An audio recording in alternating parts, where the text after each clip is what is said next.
For years, I kept waiting for something visible to go wrong. Not because I wanted to be hurt, exactly. Because hurt would have clarified things. Hurt leaves marks. It gives other people a story they know how to follow. Instead, I had a good husband. A beautiful house. The kind of life people praise in a voice that makes it sound like a blessing. And somewhere inside that life, without any single dramatic moment I could point to, I began to disappear. My name is Mimi. I am 37 years old. And this is the story of how I left a man everyone loved, before I could fully explain it to myself. That morning, Thomas was unloading the dishwasher. He always did it the same way, quietly, as if order itself were a form of devotion. He set each bowl into the cabinet with careful hands. The handmade ones from Vermont.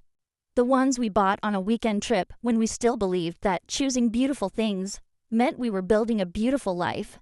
He is a good man. I need to say that early, because it is the part people understand least. If Thomas had been cruel, the story would be simpler. If he had lied to me, frightened me, betrayed me in one of the ordinary ways, there would be language for what I felt. There would be a clean moral line. But Thomas remembered my mother's birthday without reminders. He checked the tire pressure in my car on Sunday evenings. He noticed when I looked tired and asked if I wanted tea. He was the kind of husband women are told to be grateful for, and I was grateful. At least, I knew how to perform gratitude well enough that no one could tell the difference. I stood at the kitchen window in a dress I had once thought made me look composed. Dark pattern, high neckline, expensive fabric with no softness in it. The April light came through the white oak trees in a flat gray wash, and I caught myself sliding my wedding ring up and down my finger.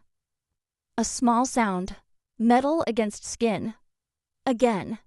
Again. The ring had grown loose. I had been losing weight for months, and not in a way anyone admired once they looked closely. "Your coffee's still hot," Thomas said from the table.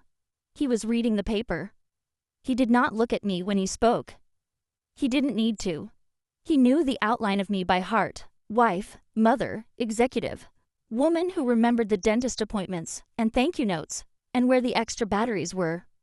We had been married long enough for him to trust the version of me that kept everything running. Later, at the co-op, I stood in front of a refrigerated case full of almond milk and oat milk and expensive things in clean packaging. The store smelled faintly of lemon cleanser and cold air. A woman beside me was comparing labels with the seriousness of a surgeon. Somewhere near the registers, a child was crying in short, tired bursts. I stared at my own reflection in the glass door and had the strange, clean feeling that I was looking at someone who had been assembled correctly and still was not alive inside her own life. What I wanted in that moment was not freedom, not yet. It was something smaller and more humiliating. I wanted a crack in the surface, a raised voice, a broken object, evidence. I wanted the kind of mess that would release me from having to invent one. By the time I got home, I sat in the driveway with the engine off and watched the clock on the dashboard change its numbers. The house stood in front of me, with its cedar shingles and large front windows and polished calm. We had worked hard for that house. I knew exactly what it looked like to other people. Stability, taste, achievement. The reward for doing adulthood properly. What it felt like, sitting there alone, was harder to admit. It felt like a place where I had become useful in so many directions that I had stopped feeling real in any of them. I looked at my hands on the steering wheel. These were capable hands. They had signed mortgage documents and held feverish children through the night. They had answered work emails from parking lots and pediatric waiting rooms. They had packed lunches, chosen paint colors, folded the good towels, texted apologies, remembered anniversaries, kept us all moving forward. They had done what was asked of them. And still, something in me had begun to harden. Inside, Thomas was in the kitchen when I came in. There was a glass of water on the counter. He reached for it while turning toward me, and his elbow caught the rim. The glass hit the floor hard and shattered. It happened in a second, but I remember the sound with unnatural clarity. Water jumping across the dark wood. A bright scatter of glass. The sharp intake of breath in my own chest. And then, before I could move, I felt it. Relief. Not because he had made a mistake. Because at last, there was something broken in the room that was impossible to deny. Thomas was already bending down. "I've got it," he said. "Don't move, you'll cut your feet." He said it gently. That was the problem. Gently, efficiently, lovingly. The way you speak to someone you mean to keep safe. The way you speak to someone you do not fully imagine stepping into the mess with you.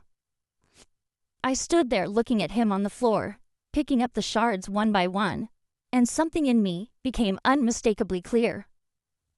Thomas did love me, but somewhere along the way, he had begun to love me as the keeper of a system. The person who steadied the house, softened the edges, translated everyone's needs into motion. He loved the version of me that remained intact, the manageable version, the good version. I turned and walked to the bedroom. In the top drawer, beneath the folded sweaters, was the leather folder where I kept my passport. I took it out and sat on the edge of the bed. The room smelled faintly of lavender from the linen spray I had bought, because a magazine once said scent could change the emotional weather of a home. The bed was perfectly made. The curtains hung in quiet folds. Nothing in the room suggested emergency. That, too, felt unbearable. There are women who leave because something terrible happens all at once. And there are women who leave because nothing terrible happens, and the nothing begins to press on the chest like a weight. You keep telling yourself to be reasonable, to be mature, to think of everything you have. You become embarrassed by the size of your own unhappiness. Then one day you realize your life has been asking for your presence, while accepting only your performance. I took the suitcase down from the closet shelf and set it on the bed. My hands were steady. That frightened me more than panic would have. When I walked back through the kitchen, Thomas looked up from the counter. Most of the glass was gone. He had already wiped away the water. Only a faint dampness remained beneath the light. "Are you going out?" he asked. "Yes," I said. He nodded, like this was a normal answer in a normal afternoon. Maybe he thought I needed air. Maybe he thought I would come back calmer, grateful, restored. For a second, I almost envied that version of the story. The suitcase fit in the passenger seat of the Volvo. I buckled it in without thinking. I sat behind the wheel and looked at the house in the rearview mirror. It was still beautiful. It would remain beautiful after I left. Some lives know how to preserve their appearance right up to the moment they split open. I did not feel brave. I felt stripped down. I felt like a woman who had run out of ways to explain herself into staying. People like to imagine that leaving is an act of certainty. It rarely is. Often, it is simply the moment when your body understands something your mind has been politely postponing for years. On the kitchen island, beside the salt cellar, I had left my wedding ring. I did not leave a note. There was no sentence I could write that would not sound either cruel or absurd. I am leaving because you are good, and I cannot breathe. I am leaving because nothing is visibly wrong, and something is still dying. I am leaving because I can no longer survive as the most acceptable version of myself. By the time I turned onto the main road, my hands were shaking. The grocery store passed on my right, then the park, then the school where I had once stood in line for a winter concert, holding paper cups of bad hot chocolate, and thinking, not unhappily, that this was what a life looked like when it was working. I understood suddenly that I had mistaken functionality for aliveness. I had confused being needed with being known. Perhaps that is what people would say later, that I became the villain, that I left a good man, that I walked out of a good house and a good life, and could not even offer a reason that fit neatly into conversation. They would not be entirely wrong. Some choices do wound innocent people. Some awakenings come with collateral damage. But as I kept driving, with the late afternoon light thinning over the road, I felt something unfamiliar move through me. Not happiness. Not yet. Something quieter. Air maybe. Space. The first thin edge of selfhood returning. I had not fallen in love with someone else. I did not have a secret city waiting for me, or a new career, or a better plan. What I had was smaller and harder to defend. I had the knowledge that I could not keep living as a beautifully managed absence.